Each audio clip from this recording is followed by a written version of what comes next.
You're listening to Systemic Era Podcast. The failure was designed.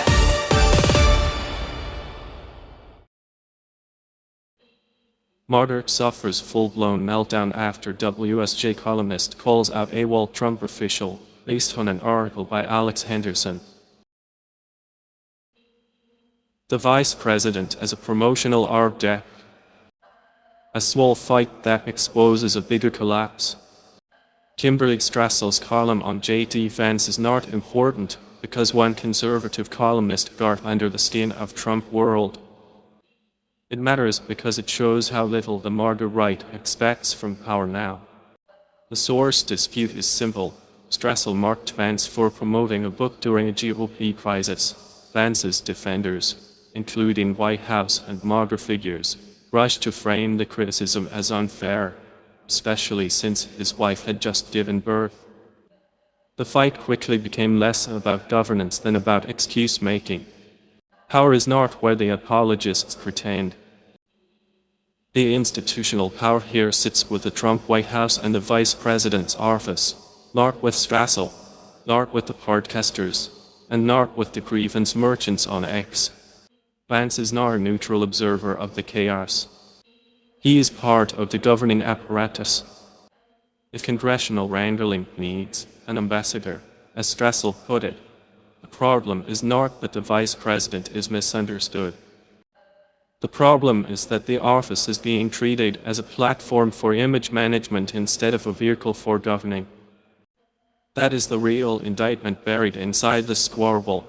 The MAGA movement has built a state that is always campaigning, always performing, and rarely doing the work of power. The misfire on responsibility. Vance's defenders immediately tried to convert criticism of his absence into a culture war complaint about parental leave, husbandhood, and media hypocrisy. That is a familiar dodge. It shifts attention from political actors' choices to the emotional optics around his personal life. But Strassel's point, whether one likes it or not, was about timing and obligation. Her argument was not that her father should be punished for having a child. It was that her vice president claiming to help marshal the GOP should not be off promoting a book while the party and White House are in disarray. The attempt to blur those two things is deliberate. It replaces accountability with sentiment. It asks the public to treat a strategic failure as a family values story. The go-go excuse machine. The White House spokesperson insisted the criticism was factually inaccurate, pointing to Vance's visits to the Capitol. That response tells you everything. Instead of defending an actual governing role, the office falls back on attendance counts and procedural trivia. Showing up over 24 times is not her governing philosophy. It is a defensive talking point. Then Strassel sharpened the point herself. Vance chose to go on Joe Rogan while his wife was still expecting, and that choice matters differently from a hospital admission. That distinction is basic. One is necessity. The other is preference.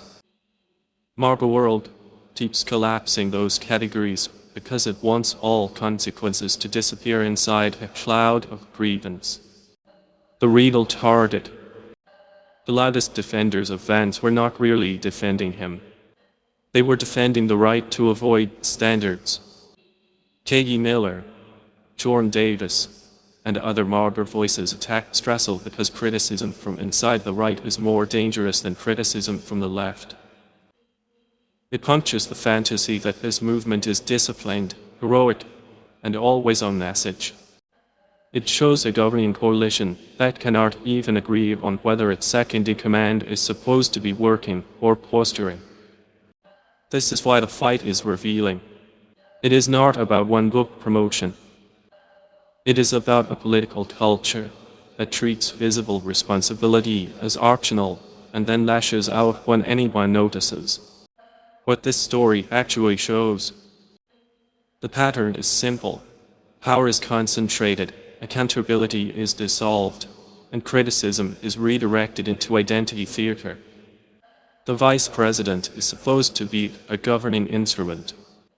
Instead, he is being marketed, defended, and rebranded in real time while allies scramble to explain why the standards should not apply to him. That is not just hypocrisy. It is institutional decay with a public relations budget. The MAGA right cannot govern cleanly because it cannot even describe power honestly. It prefers a system where loyalty counts more than performance, where excuses replace duty, and where every failure is laundered through performance politics. You've been listening to Systemic Error. Thanks to ALTER.net for today's article. With the automated voice of Rizat, thanks for listening.